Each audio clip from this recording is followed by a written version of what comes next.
We all consent to be touched for the duration of the concussion evaluation. Zach, you agree? He agrees. Hello, I'm Ryan, I'm Logan. I'm Zach. I'm Eli. and this is our concussion evaluation for AIM 3. So we're going to start today with a scenario of a football player who got a concussion. It's me. I was tackled from behind. The crown of my helmet went into the ground, and when I stood up, stumbled around a little bit, and I was disoriented.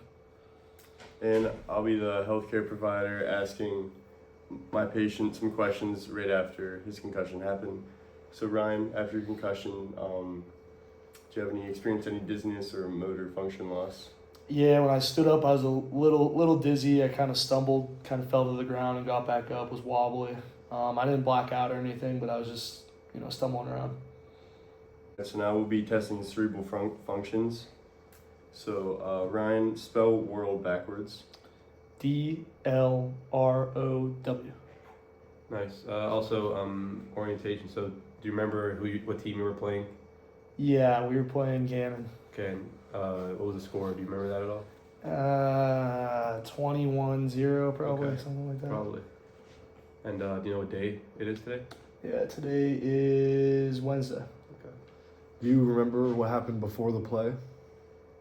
I don't. Do you remember what happened after you felt dizzy? You remember Yeah, what just- was that? Yeah, I felt dizzy. That was about it. That's all. After asking Ryan those series of questions, we can determine that he has retrograde amnesia. Now I'll be asking Ryan about his emotional state, so I'm going to be asking him how he feels. Ryan, how do you feel after that happened? I feel all right. Like I said, a little dizzy, but I'm feeling okay. Just kind of figuring out what's going on. That's good. And you mentioned that you did not lose consciousness. I didn't lose consciousness. No. And then we noticed during the eval that his speech was a little bit slurred, A so little bit. gotta keep that in mind. Next, we're going to be testing the cranial nerve. So the first one is olfactory nerve, which tests for smell. So I'm going to have my patient close their eyes. I'm going to bring the marker to his nose, and he's going to tell me when he smells it.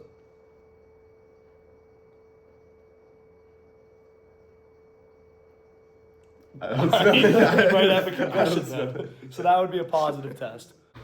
All right, so next I'll be testing Zach's optic nerve, which is the peripheral vision test. So I'll be standing behind him, and I'll move my hand to his peripheral vision. And whenever he sees my hand, he's gonna let me know.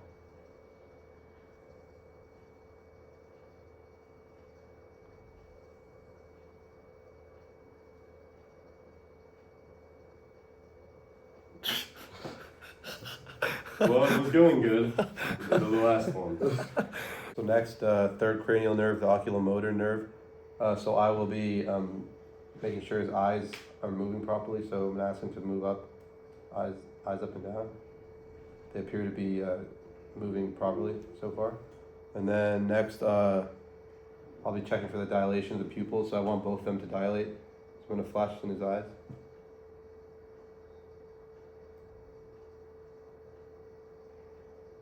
And that's a negative. The next nerve we're gonna test is the trochlear nerve. So I'm gonna have him follow my finger with his eyes. Once again, looking for the same things, the quick movements of his eyes that don't seem to be smooth and following. Then we're gonna test in a diagonal line too to get down to the side. That's good. Next is the trigeminal nerve. So I'm just going to have my patient chew on something. So go ahead, chew. It looks normal. Does it feel normal? So Yeah. positive would be any pain or numbness or tingling in the jaw. So next, the sixth cranial nerve, the abducens nerve. So I'm going to be checking a side-to-side eye movement. So I'm going to have you follow my hand with your eyes, finger. And I'm looking for a smooth movement of the eyes. So that seems pretty smooth. So negative. All right, so next I'm gonna be testing Ryan's acoustic nerve. So I'm gonna have him stand with his feet together, and then I'm gonna snap, and he's gonna point to his side where he hears the noise. And that's negative because he can do it with no problem. Next nerve that we would be testing is the glossopharyngeal nerve, which tests for the gag reflex. You would use a tongue depressor, press down on the posterior posterior 1/3 of the tongue, and you're looking for the gag reflex. But we're not gonna do that because of sanitary reasons. So the 10th cranial nerve, the vagus nerve. So I will be instructing my patient to open his mouth and say ah, and I'll be watching if his soft palate rises. Okay, so okay, so I saw it rise, so it's a negative. So next I'll be testing the accessory nerve. So what I'm going to do is I'm going to put my hands on his shoulders and I'm going to apply force downward. I'm going to have Eli raise his shoulders against my force. And that's a negative test because he was able to raise his shoulders. So the last cranial nerve, the hypoglossal nerve, so I'm going to ask him to stick out his tongue, and I want it to be a straight line so it looks straight, so that's a negative indication of a concussion. Next, we're on the cerebellar function or the motor function portion of the 3 C's. First up is the Romberg test. So I'm going to have my patient stand feet together, stand straight up, and then put their head back, just like that, and close your eyes. And we're looking for any off balance, but he's pretty balanced, so that'd be a negative test. Test is the heel to toe walking for the cerebellar function. So I'll hope my patient can walk in a straight line with his heel to toes.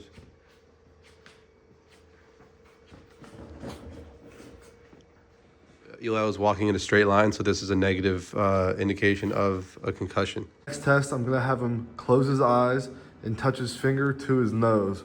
A positive test would be if he misses his nose and is not like in the center. He could be to the right or left, even touching his face. And it is a negative because he's hitting the center of his nose every time.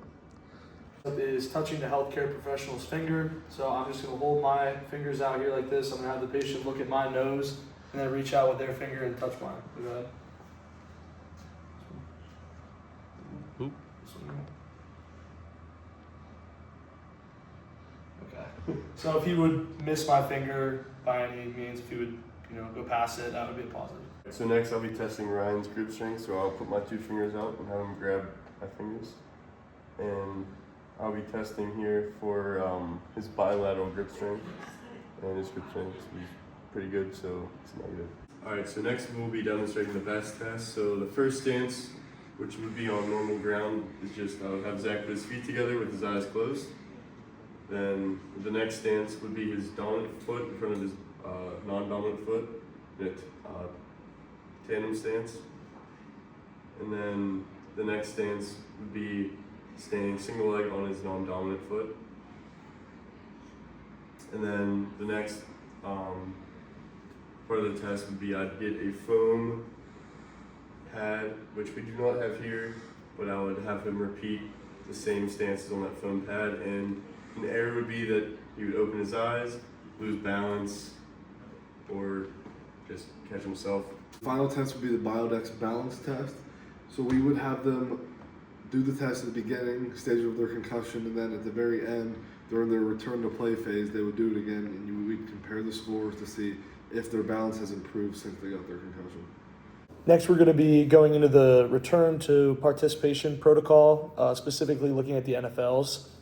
So the first phase is limiting or avoiding all activity that could promote or aggravate the symptoms, prescribed rest, and again, avoiding physical and cognitive activities. They're limiting to stretching and balance training only under supervision of the athletic training staff.